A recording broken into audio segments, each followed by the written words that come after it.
Go ahead. Okay, this is just going to be a little tutorial on programming an FM frequency into the 136 delta, and this is a NAT and not a tetrasonics, and this is what's in all of our aircraft is a 136 delta. The delta stands for that it has digital frequency capability, and I will go through that real quick with you. For an analog programming, an analog and a digital, this is how you start it out. Is menu, which brings you to the channel menu, enter, and you're entering you want to change the main, and you hit it again. So basically menu, enter gets you to this page where you can start to change the receive frequency first. And you notice it's flashing. That means that you know it's in the program mode. At this point in time, you use the numbers on the keypad to enter whatever number you want. And let's say it's 161,925. So we'd hit the 6, then we'd hit the 1, then we'd hit the 9, then we'd hit the 2, and then we'd hit the 5 right here, and we got 161,950. Now, if it happens to be the same frequency for the transmit side, which is called a simplex frequency, then when you push the menu button, and that's what you want to do to continue through the program mode to get to the next field to program, it's already going to be in the transmit side already, which is pretty convenient on a simplex frequency. But if it's a duplex frequency, which means that the receive frequency and the transmit frequency is not the same, then we need to program the different frequency for the transmit side. And let's just say it's 165,750.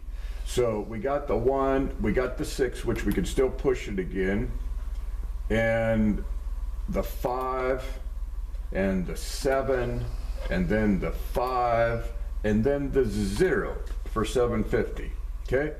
At that point in time, we're going to the next programmable spot, which is your name. You could name the frequency right here, or you could write the channel number down and don't do anything, and just write that down. That's, we're going to be programming number channel 65. But if we want to name it, let's say we wanted to name it Greg.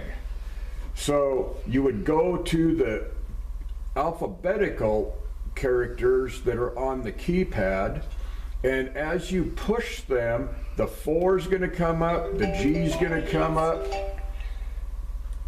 and then the I is going to come up, the little G, the little H, the little I, it's going to go back to the 4. We decided we want a capital G. Our next character is going to be an R.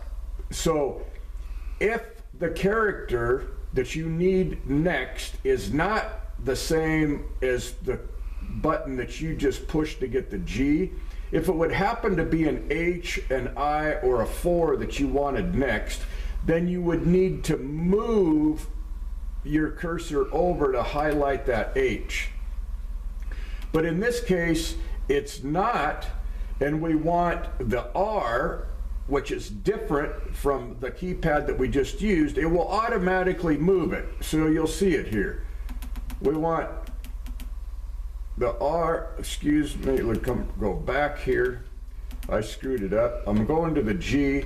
Now I'm going to go to the R. See that? And the only reason it did that is because I already moved it and I went back. But now we want the E, okay? So it's on a different keypad. So now all we need to do is start pushing the E, and it automatically advances to the next. Now we need a G. It will automatically do it again because that's on the keypad number 4.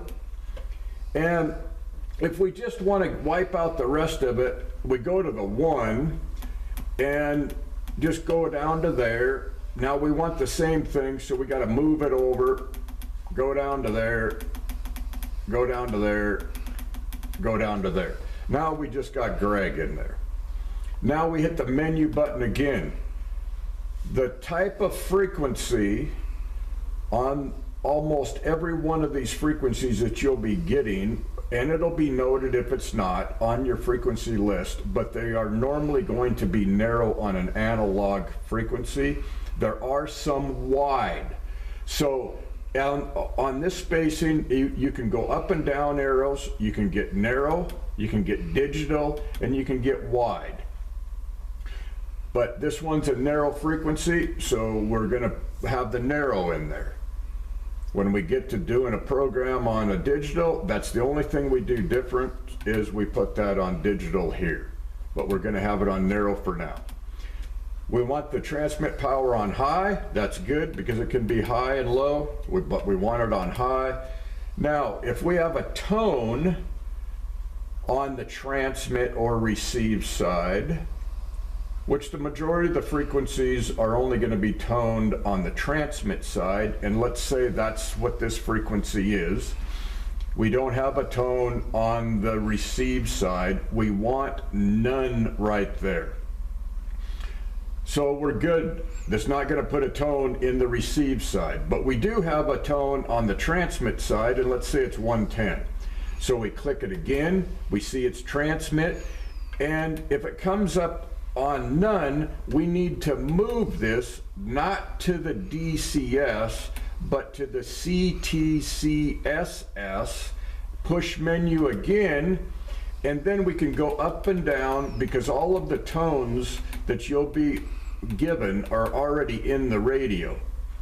Now you'll notice on the frequency list that you're going to get that it's going to be 110 point something, or it's going to be 123 point something. You don't have to worry about it because there's only tones from 67 to 256. This radio already knows the point at the end.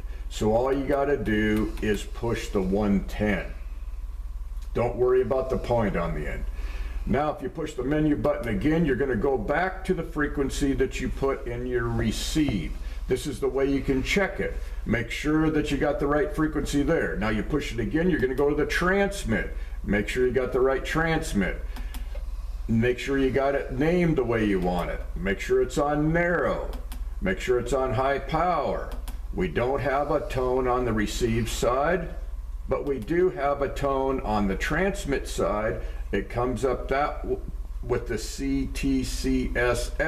That's good. We push it again. There's our 110 that we put in there.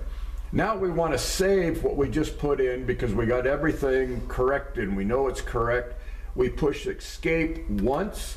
It asks you if you want to save the frequency. It's a computer, so you push enter. If you don't do that, everything that we just did will not be saved. And if that's the only one that you want to program, you push escape once and escape again, and now we're on the frequency we just programmed. That's the end of this one. We'll do a digital one next.